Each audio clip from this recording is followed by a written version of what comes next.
साथियों सलाम, नमस्ते, सत श्री अकाल और जय भीम जोहार। साथियों, स्त्री जो है ना, स्त्री का होना दरअसल जीवन का होना होता है। स्त्री सृष्टि है, मां है स्त्री। स्त्री का होना करुणा का होना होता है, संवेदना का होना होता है, ममता का होना होता है, वात्सल का होना होता है, स्नेह का होना होता है। अगर स्त्री मरियम है, सीता है, तो कहीं स्त्री मां काली भी है, मां दुर्गा भी है।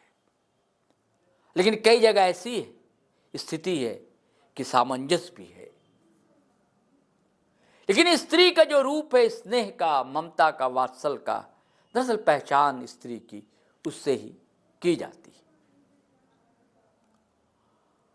और स्त्रियां अगर राजनीति में आती हैं या किसी दफ्तर में होती हैं तो माहौल अच्छा रहता है, अनुशासन बना रहता है, एक तहजीब पनपती है, वहां सभ्यता उड़ान भरती है, संस्कृति उड़ाचे लेती है। लेकिन ऐसा क्या देखने को मिल रहा है क्या? आप झारखंड की राजनीति में 2-3 नेत्रियां बड़ा चर्चित हैं, कई नाम हैं। मैं जिनका जिक्र आज कर रहा हूं उनका नाम है निशा कुमारी भगत। पढ़ी लिखी, समझदार, प्रबुद्ध मना और मुहावरे भी अच्छा इस्तेमाल करती। लेकिन जो मैंने पहले बातें कही जैसी अपेक्षा है, तो क्या उस पर खरी उतरती है निशा भगत? अब आप उनके पीछे राजनीति तलाश करेंगे, चलिए मैं ही बता देता हूं। कहते हैं कि उनका संघ समर्थित संगठनों से जुड़ाव रहा है, लेकिन कांग्रेस के मजदूर संगठनों में काफी दिनों तक रही। लोग ये भी कहते हैं समाजवादी धारा के लोगों के साथ भी उनका मिलना जुलना रहा, और उसके बाद वो एंट्री लेती हैं जेल कैंप में, झारखंड लोकतांत्रिक क्रांतिकारी मोर्चा। इसलिए कि उसने बुनियादी सवाल उठाए झारखंड से, और टिकट भी मिली विधानसभा चुनाव में गुमला से। हालांकि अपेक्षित परिणाम नहीं मिले, लोकप्रियता को भुना नहीं सकी, या जो भी हुआ बहुत ही कम वोट मिले, जमानत जब्त हो गई थी। और उसके बाद इधर जो है दोस्तों, कुर्मी वर्सेस आदिवासी मामला ने जैसा तूल पकड़ा, कुर्मी समाज के लोगों ने जैसी डिमांड करनी शुरू की कि कुड़माली को 8वीं अनुसूची में शामिल किया जाए और हमें एसटी सूची में शामिल किया जाए।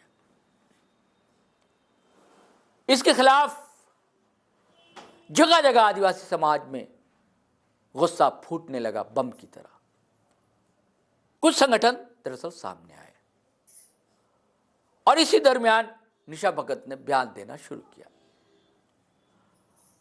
और कुछ बयान उनके ऐसे रहे जिससे विवाद पैदा होना लाजमी था। लेकिन हम लोगों को लगा कि नहीं, वो पढ़ी लिखी हैं, समझदार हैं, भाषा की मर्यादा कभी नहीं लागेगी। लेकिन नित्य नए नए वीडियो जैसे जैसे सामने आ रहे हैं, हम लोग की अपेक्षाएं ताश के पत्तों की तरह धराशायी हो रही हैं। निशा कुमारी भगत भी मजगाई गई हुई थी दोस्तों। वही पूर्वी सिंहभूम चाईबासा के पास हो समाज के लोगों ने वही कुर्मी समाज के एसटी दर्जा की मांग के विरोध आयोजन किया था, जलसा था। हालांकि जैसे भीड़ उमड़नी चाहिए, अब भीड़ उमड़ती हुई दिखलाई नहीं देती। पिछला वीडियो आपने देखा कि ज्योत्सना क्रिकेटा ने वहां कैसे अपनी बात रखी, दहाड़ी कह ली। तो निशा भगत को लगा कि हम पीछे क्यों रहे, कंपटीशन है मामला भाई साहब दोनों का। ऐसा लग रहा है कि हम भी कम नहीं है, 20 नहीं 21 रहेंगे हम, तू 19 से रही हो। तो निशा भगत ने भी फिर कुर्मी समुदाय को टारगेट किया और सीधे सीधे कह दिया ये लोग फर्जी हैं। भैया, आप सीधे सीधे किसी समाज को फर्जी कह दीजिएगा तो उसके लिए तैयार रहना चाहिए ना पलटवार के लिए भी। फिर फिर बिलबिलाना नहीं चाहिए, तिलमिलाना नहीं चाहिए। हर कोई मुंह में जबान रखता है, वो भी बोलेगा कुछ, फिर आप बोलेंगे तो इससे क्या होगा। आप ही गए थे ना किसी गांव कसमारिया कहां, आप ही के भाषण के बाद वहां विवाद हो गया था और दो समुदाय आमने सामने आ गया था।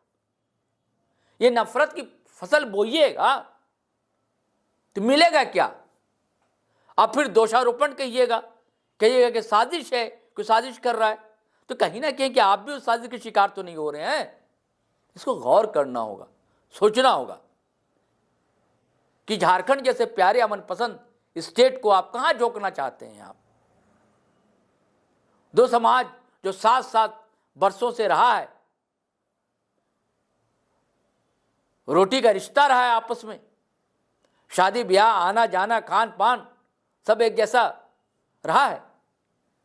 झारखंडी संस्कृति ही अलग है, मेल मिलाप वाली, भाईचारा वाली। तो इसको टूटने मत दीजिए। हम लोग तो यही चाहेंगे, हम लोग की गुजारिश होगी।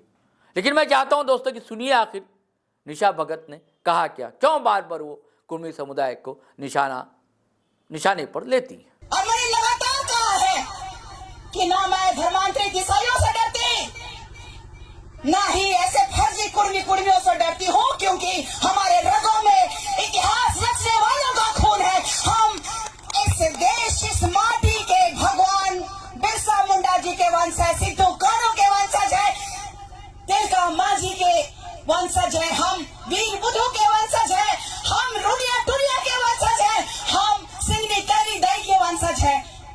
हमें गर्व से कहना चाहिए कि आदिवासी एक ब्रांड है। जय आदिवासी, जय जय आदिवासी। तो आदिवासियों को, तो साथियों, आपने निशा कुमारी भगत को सुना।